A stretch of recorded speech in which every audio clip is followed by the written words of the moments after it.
Assalamualaikum warahmatullahi wabarakatuh. Selamat sore pemirsa KSTV dimanapun Anda berada. Senang sekali kali ini saya Yurika bisa hadir dalam program Sudut Pandang, mengupas berbagai hal dari sudut pandang berbeda.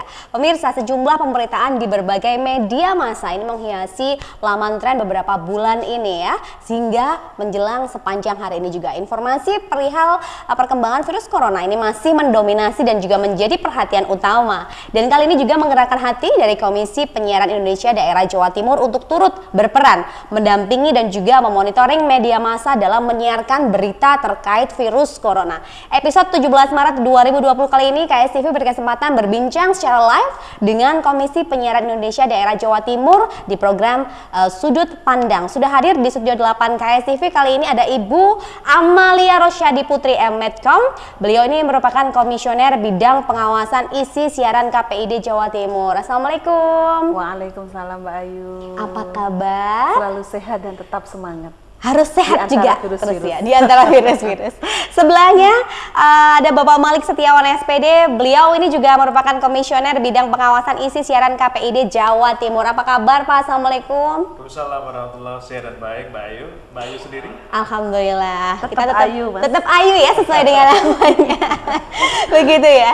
Nah, sekali lagi selamat datang di Sudut Pandang di KSTV ya. Nah, sebelum kita berbincang lebih jauh lagi nih pemirsa ya, di kesempatan kali ini kita akan memberikan informasi kepada pemirsa dan juga masyarakat Indonesia pada umumnya gitu ya tentang virus corona itu sendiri, sekaligus bagaimana sih kita sebagai masyarakat awam gitu ya untuk menyikapi pemberitaan di media massa, di media sosial, dan juga menanggapi dampak-dampak yang disampaikan media massa dan juga media sosial tentang virus corona kali ini, begitu ya.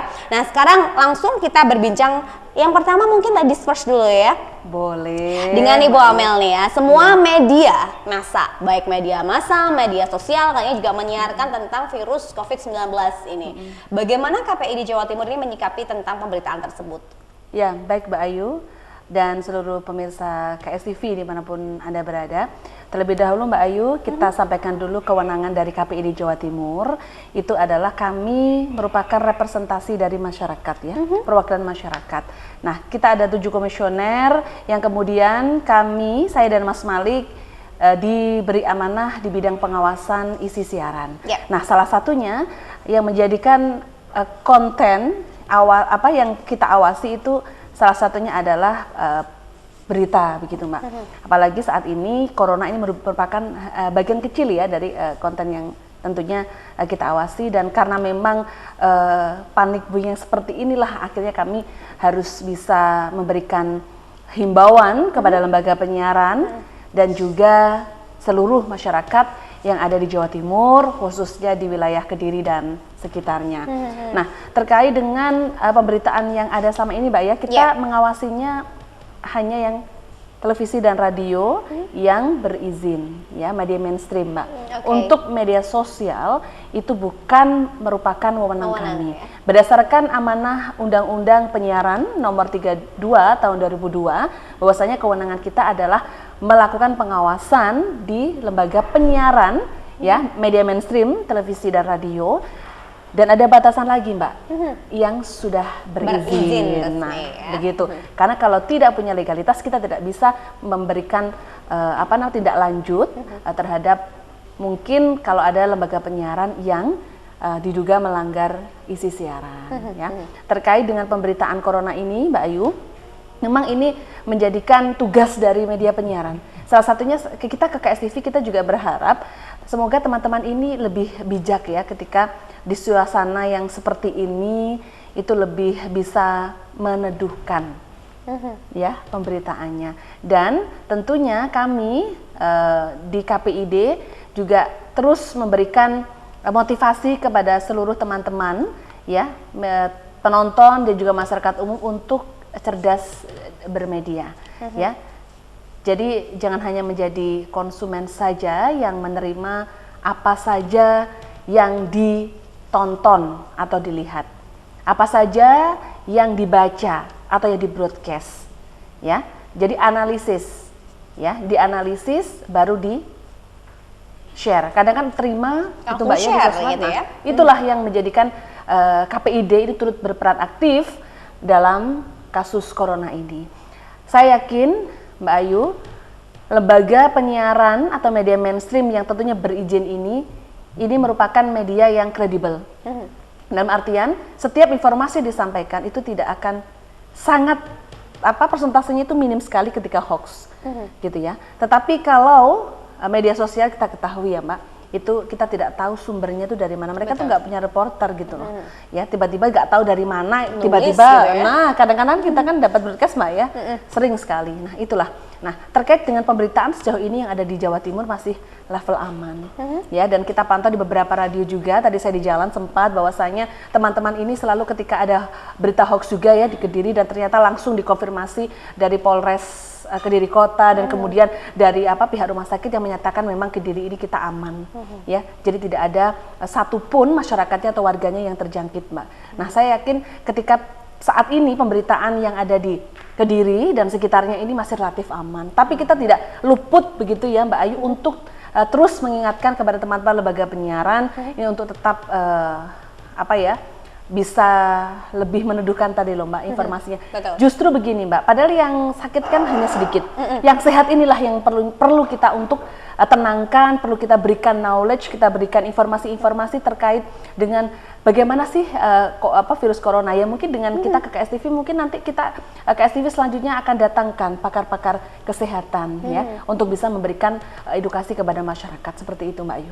Seperti itu ya, tapi masih relatif aman ya Aman, sejauh ini ya aman. untuk Jawa Timur sendiri, lembaga penyiaran media massa di Jawa Timur ini. Baik, nah untuk langkah-langkah dari KPID Jawa Timur sendiri nih terkait tentang memberikan edukasi kepada semua lembaga penyiarannya di Jawa Timur ini bagaimana nih Pak Malik? Jadi bagian dari tugas pokok dan fungsi kami Mbak Ayu di KPID Provinsi Jawa Timur itu bukan hanya sebagai lembaga yang harus mengontrol dan mengawasi lembaga penyiaran. Di Jawa Timur sekurang-kurangnya ada hampir 400 lembaga penyiaran. Relatif cukup banyak ya, yang tersebar di 38 kabupaten dan kota, mulai ujung barat sampai Madura gitu ya. Dan itu memang harus kami awasi bersama dengan tim yang ada di kami. Tapi itu saja tidak cukup. Harus juga kami iringi, kami imbangi dengan peran dan fungsi yang lain untuk mengedukasi masyarakat, kemudian memberikan literasi kepada lembaga penyiaran secara berkala. Kebetulan di bidang kami, saya dan Bu Amel, itu memang selain melakukan pengawasan, kemudian juga secara berkala melakukan edukasi, sosialisasi, dan literasi kepada masyarakat, termasuk kepada insan penyiaran, lembaga penyiaran. Siapa itu? Mulai dari top leader sampai dengan SDM yang ada di bawahnya. Kami dorong untuk setidaknya mengenali dan juga memahami tentang P3SPS, pedoman perilaku penyiaran dan standar program siaran. Inilah yang nantinya menjadi rujukan teman-teman dalam melakukan aktivitas siaran dan memproduksi karya siarnya. Kira-kira begitu ya. Jadi ini menjadi rujukan dari teman-teman lembaga penyiaran agar mampu memproduksi karya-karya yang nanti bisa sehat dan mencerdaskan masyarakat. Nah, kembali kepada apa yang Anda tanyakan berkaitan dengan virus corona yang saat ini informasinya di mana-mana, maka media diminta berperan, bukan baperan. Berperan ya? Berperan. Di garis bawah ya? Nggak boleh baperan. Berperan. Artinya apa? Jadi peran-peran diantaranya ada 4 fungsi yang harus dijalankan. Pertama adalah fungsi informasi, harus menginformasikan. Betul, ada fakta-fakta di sekitar kita yang kemudian kita harus dorong menjadi sebuah informasi. Kita tahu apa bedanya lembaga penyiaran dengan media sosial misalnya. Akurasi berita yang ada di sosmed itu jauh lebih kurang dibandingkan dengan yang ada di media mainstream, radio dan televisi. Anda bisa bayangkan, semua orang di sekitar kita ketika punya gadget, punya handphone, kemudian bisa memotret apa saja di sekitarnya saat itu juga. Bisa menjadi reporter saat itu juga, sekaligus menjadi redaktur, bahkan menjadi manajernya saat itu juga. Nyaris tidak ada filter, Mbak Ayu. Berbeda dengan media mainstream, di radio dan televisi, reporter cari berita. Apakah dia langsung bisa menaikkan? Belum tentu. Masih harus masuk ke meja redaksi. Di situ ada controlling di situ. Ini bedanya ya. Jadi fungsi untuk menginformasikan harus diambil oleh teman-teman lembaga penyiaran, dan selama ini seperti yang disampaikan oleh Bu Amel masih menjadi rujukan utama untuk mendapatkan informasi yang akurat. Fungsi yang pertama. yakni menginformasikan. Yang berikutnya adalah menghibur. Tentu kemasan-kemasan selain kita memberi informasi juga harus memberi hiburan kepada masyarakat. Hiburan yang bagaimana? Yang bermartabat, yang sesuai dengan nilai-nilai dalam Pancasila, kaidah-kaidah dalam negara kita. Yang berikutnya adalah fungsi-fungsi untuk menjadi kontrol sosial. Jadi pemerintah ini dalam beraktivitas, negara ini dalam bekerja tentu juga perlu controlling di dalamnya. Dan teman-teman lembaga penyiaran punya peran itu. Yang tidak kalah penting satu lagi, yakni mendidik masyarakat. Nah, mewabahnya virus corona di sekitar kita menginformasikan tentang berapa jumlah korban di mana saja. Itu bagian dari untuk menginformasikan. Tapi jangan lupa kewajiban lain yakni mendidik. Dengan cara apa? Misalnya, dari 20% slot waktu iklan yang dimiliki oleh lembaga penyiaran swasta, 10%-nya itu harus berisi ILM, iklan layanan masyarakat. Itu harus digunakan ketika ada momentum yang tentatif seperti saat ini, ada virus corona, maka kita seyogianya juga mengedukasi, memberi kade yang masih sehat agar tetap sehat. Bagaimana? Kita kasih petunjuk dalam bentuk ILM dengan barangkali melibatkan pemerintah kota, kabupaten, dinas terkait, kira-kira begitu, Mbak Ayu. Seperti itu ya. Nah, oke. Apakah ada langkah persuasif atau kerjasama dengan pihak terkait lain, misalkan instansi pemerintah seperti itu, Bu Amel? Ya, baik Mbak Ayu. Untuk terkait dengan corona ini, ya kita tentunya Kementerian Kesehatan, Mbak. Ya, karena kita ada ILM yang nanti bisa kita berikan ya kepada KSTV untuk bisa di-share kepada masyarakat terkait apa sih virus corona dan lainnya. Itu tentu satu, Mbak. Dan tentunya ini akan menjadikan knowledge bagi masyarakat. Karena bentuk komitmen yang kita bisa bangun ya kerjasama seperti yang Mas Malik sampaikan bahwa kewajiban lembaga penyiaran itu 10% untuk ILM-nya. Nah, jadi kita terus memberikan mendorong lembaga penyiaran untuk saat ini diperbanyaklah iklan masyarakat terkait dengan corona. Karena kita saat ini kalau sudah sakit sudah jelas sudah jelas keramut ya oleh pada masa pengobatan. Nah, kita ini ingin melindungi kepada yang sehat ini kan lebih banyak begitu. Harapannya bagaimana pola hidup sehat, kemudian bagaimana cara menangnya. Ya tentunya media ini sangat berperan sekali terhadap corona ini.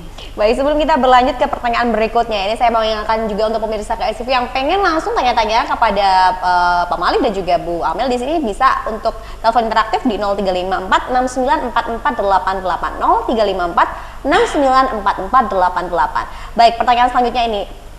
Kalau dari curahan hatinya sendiri nih, dari lubuk hati yang paling dalam lah ya, seperti apa sih KPID Jawa Timur ini menyikapi perkembangan virus corona di Indonesia dan juga di dunia ini?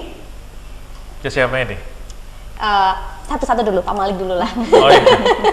Prinsipnya kalau kami di... mohon maaf sebelum dijawab ada penelpon masuk, boleh kita angkat dulu ya? Boleh. Halo, selamat sore.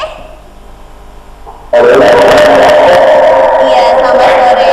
Bapak bisa minta tolong televisinya dikecilkan? Iya, Mbak. Oh iya, siap. Dikecilkan dulu ya. Ya, Assalamualaikum. Ya, waalaikumsalam warahmatullahi wabarakatuh. Dengan siapa, di mana? Dengan Mas Fatur di Bandar. Mas Fatur di Bandar ya. Mas Fatur, ada yang mau ditanyakan langsung kepada Pak Malik dan juga Bu Amel, Komisioner Badan Pengawasan Isi Siaran KPID Jawa Timur, silahkan. Iya, ini saya mau tanya soal pemberitaan corona itu. Ya. Itu kan identitas itu seharusnya standarnya bagaimana ya? Misalkan ada korban yang terkena virus, kemudian pemberitaannya itu harus dicantumkan namanya atau tidak. Soalnya kan kemarin saya lihat ada yang dicantumkan begitu ya. Kalau Pak Menteri kita yang terkena itu. Baik. Ada lagi, Mas Fatur? Ya, sementara itu saja. Sementara itu saja. Terima kasih Mas Fatur yang ada di Kediri. Baik, langsung dijawab. Oke, Pak Malik aja karena tadi ini ya Pak Malik dulu yang menjawab. Ini bagaimana nih Pak? Harusnya etika dari media itu seperti apa? Ini boleh nggak menyebutkan identitasnya begitu? Karena kemarin Pak Menteri sudah disebutkan. Silahkan.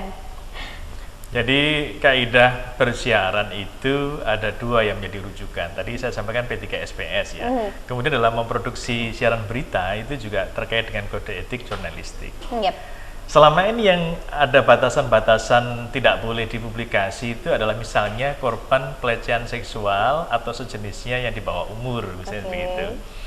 Dan di luar itu memang belum diatur. Dan saat ini masih debatable kalau kita melihat di pemberitaan di beberapa media begitu, pemerintah belum pada akhirnya memastikan apakah korban ini disebut identitasnya atau tidak. Tentu lembaga penyiaran nanti akan tunduk dan patuh kepada itu. Karena masih akan dipertimbangkan apakah penyebutan identitas itu sangat mengganggu privasi pertama, yang kedua apakah justru akan menimbulkan ekses atau dampak yang berlebihan. Iya, gitu. ketakutan kan biasanya Ketakutan orang. gitu. Ketika orang sudah dijustifikasi mengidap sesuatu misalnya atau terkena virus sesuatu, maka justru akan apakah meresahkan sekitarnya atau tidak, dan ini tentu akan mendapat kajian tersendiri dari pemerintah pusat. Kira-kira seperti itu, Mbak Ayu.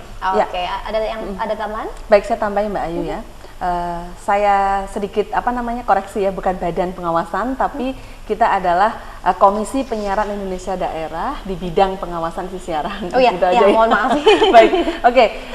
Untuk Mas Fatur di Bandar ini memang saya nambahkan Mas Malik, sesuai regulasi kita belum ada. Tetapi kemarin hasil koordinasi kita dengan KPI pusat, bahwasanya selama pasien itu berkenan itu gitu ya, tidak disebutkan. masalah. Jadi seperti itu Mas Fatur. Karena memang pertama itu adalah lebih kepada tindakan preventif Mbak ya. Karena akan ada indikasi, karena akhirnya setelah Bapak Menteri umumkan, akhirnya kan seluruh jajaran kabinet itu juga diperiksa, dan ini sebenarnya bagi saya tidak masalah. Seperti itu, Asalkan Pak dari Fatur. pribadinya Baik, juga berkenan begitu ya, ya. Bu Amel ya. Baik, sebelum ada telepon masuk lagi, kita boleh ya untuk melanjutkan tadi pertanyaannya Boleh. Pak Malik ya. Apa sih bagaimana menyikapi perkembangan virus COVID-19 untuk dari KPI di Jawa Timur sendiri, terutama Pak Malik? Ada dua aspek. Kalau secara kelembagaan tentu kita tetap mendorong teman-teman lembaga penyiaran tadi untuk objektif dan seterusnya. Kalau secara pribadi bisa dibuktikan hari ini, kehadiran saya dan Bu Amel di KSTV ini membuktikan kita pertama tetap waspada tentu dong, gitu kan. Menjaga tubuh tetap prima, perilaku hidup bersih dan sehat. Sampai biasanya kalau saya dengan Mbak Ayu ini salaman gitu, sekarang harus pakai salam Sunda gitu kan. Sunda atau salam minal aidin wal faizin. Ini kan itu bagian dari upaya-upaya untuk waspada terhadap virus corona. Akan tetapi tugas-tugas itu mesti dikerjakan, dijalankan. Maka kami tetap optimis dengan itikat baik, dengan niatan baik, insya Allah akan terus memberikan pencerahan kepada masyarakat melalui, termasuk diantaranya melalui KSTV. Baik, seperti itu. Kalau dari Bu Amel sendiri, bagaimana menyikapi tentang virus COVID-19 ini? Iya, ini kan sebenarnya merupakan Mbak, bisa dibilang ini memang tidak masalah global ya, dunia, bahwasanya ini memang kuasa. Saya dari sudut pandang religi aja Mbak ya. Jadi ini adalah memang kuasa Sang Pencipta gitu. Karena memang segala sesuatu, banyak hal sekali. Kita kalau bicara kerugian banyak Mbak ya, di segi aspek berbagai acara harus memang di cancel dan seterusnya. Dan ini memang menurut kami, kalau kami pribadi dari KPID ya, ya tolong dong lembaga penyiaran ini untuk lebih proaktif, dari lebih sering untuk durasi menyiarkan iklan layanan masyarakatnya. Kemudian talk show yang saya sampaikan tadi, ini sangat perlu Mbak. Jadi bagaimana ketika kita semua ini yang sehat ya, seperti Pak Malik, kita tetap bertugas walaupun instruksinya Presiden work from home. Iya. Kan tidak bisa, kita teman-teman lembaga penyiaran ini, teman-teman kan nggak mungkin Ya, karena harus teman-teman pegang wartawan juga kamera gitu kan. tapi kita antisipasi Mbak, dengan salah satunya tadi kita ditawari kita air hangat, karena itu kan bisa untuk membunuh virus, dalam artian seperti itu. Itu dari saya pribadi seperti itu. Terus kalau untuk KPI sendiri ya seperti itu Mbak, kita kembali lagi mendorong, ayo dong teman-teman, selama hampir 2 minggu ini ya, kita bisa dibilang gerakan di rumah saja istilahnya, itu untuk beraktivitas di rumah, itu kita manfaatkan untuk berolahraga tentunya. Dan yang untuk lembaga penyiaran ya bisa ada talk show semacam di dialog khusus ini, nanti misalkan Mbak Ayu bisa datangkan lagi jadi pakar kesehatan, dinas kesehatan dan seterusnya. Dan itu saya kira seperti itu Mbak. Boleh menambahkan Mbak Ayu? Ya, silakan Pak Malik. Saya yakin saat ini pemerintah pusat, pemerintah daerah, bahkan kabupaten dan kota berkepentingan untuk dalam rangka menenangkan warganya. Dan ini sebenarnya ruang-ruang yang bisa dimanfaatkan oleh lembaga penyiaran termasuk KSTV, memberikan ruang waktu kepada mereka untuk bersosialisasi, memberikan arahan kepada masyarakat. Dan ini bisa dimulai lewat Dinkes misalnya, atau kemudian melalui rumah sakit setempat, bahkan pemerintah kota untuk memberikan himbauan secara berkala. Kira-kira begitu, Mbak. Seperti itu ya. Baik. Nah, kita kan tahu bahwasanya tadi juga Pak Wali sudah menyebutkan bahwa media massa di Jawa Timur ini banyak sekali begitu kan ya. Nah, sejauh ini gitu kan, ada nggak ya yang masih bandel sejauh ini gitu ya, menyiarkan yang justru malah menakut-nakuti, hari ini update datanya segini, hari ini di sini sudah ini seperti itu. Ada nggak yang apa namanya bandel seperti itu, atau apa ya, kalau kita kan sebagai lembaga penyiaran biasanya kena semprit dari KPID, nah seperti itu. Monggo Pak Malik dulu. Khusus untuk yang corona atau secara keseluruhan? Yang corona nih, yang corona terutama. Kalau corona relatif terjaga ya teman-teman, bahkan sekitar, kalau kita ingat, kita flashback begitu, sekitar seminggu yang lalu kita juga memfasilitasi Gubernur Jawa Timur melalui Pak Sekda untuk memberikan himbauan secara langsung. Kita juga memberikan press release kepada media massa dari Gubernur misalnya. Pasca itu pemberitaan di media massa terutama sekali di Jawa Timur, khususnya untuk radio dan televisi relatif kondusif. Khusus untuk pelanggaran, kalau kita ngomong data ya Mbak Ayu, tahun 2019 dari sekitar 200-an aduan dan temuan di KPID Jawa Timur terhadap lembaga penyiaran, kira-kira sekitar 50-an yang kemudian bisa kita tindak lanjuti dalam bentuk sidang klarifikasi. Yang kita lanjutkan juga ada beberapa yang sudah sempat kita kasih teguran sampai dengan peringatan lebih lanjut. Begitu, Mbak. Seperti itu ya. Nah, Bu Amel mau menambahkan mungkin? Tidak? Saya kira cukup ya. Biasanya ya pelanggaran seperti apa sih yang dilakukan media massa? Karena kadang-kadang kan apa namanya, biasanya kalau tidak apa ya, batasan-batasan itu kan kadang-kadang orang itu kan menanggapinya kan berbeda gitu kan ya. Menurut saya ini nggak ini loh, nggak melanggar loh gitu kan ya. Batasan-batasannya seperti apa itu? Macam-macam ya. Jadi apa namanya, yang sudah kita panggil dan klarifikasi, persepsi yang Mbak Ayu sampaikan tadi, dari pemanggilan yang kita lakukan lebih banyak kepada aspek norma kesopanan begitu ya. Misalnya dalam tayangan hiburan, siaran dangdut, mohon maaf misalnya begitu. Jadi persepsi batasan patut dan tidak patut itu yang kemudian kita seringkali lakukan pembahasan di situ. Tapi secara umum pelanggaran-pelanggaran yang masuk di kami itu adalah pada aspek pemutaran iklan utamanya yang di luar ketentuan. Jadi iklan itu ada yang dibolehkan bisa tayang kapan saja, ada juga yang dibatasi penayangannya. Misalnya iklan produk dewasa. Bisa kita sebut lebih gampang agar masyarakat punya pemahaman, iklan obat kuat, kira-kira begitu ya. Itu ada batasan pemutarannya. Di P3 SPS secara eksplisit disebutkan baru boleh diputar itu selepas pukul 22 jam 10 malam, termasuk tayangan talkshow atau dialog interaktif di dalamnya. Produk-produk rokok misalnya, itu juga sama, selepas pukul 21.30. Jadi rata-rata pada itu gitu. Kemudian tayangan-tayangan yang menyertai, bukan iklan tapi menyertakan misalnya adegan merokok, itu juga tidak dibolehkan. Walaupun itu produk jurnalistik, kita luput ketika menshoot sebuah pemberitaan, tiba-tiba ada orang lewat pegang rokok misalnya begitu ya. Ada program tayangan dakwah, di belakangnya ada orang lewat rokok. Itu sebenarnya juga di blur sesuai dengan ketentuan yang ada. Lebih pada aspek itu, Mbak Ayu. Seperti itu ya. Baik, nanti kita akan membahas lebih lanjut lagi tetap dalam program Sudut Pandang, mengupas berbagai hal dari sudut pandang berbeda.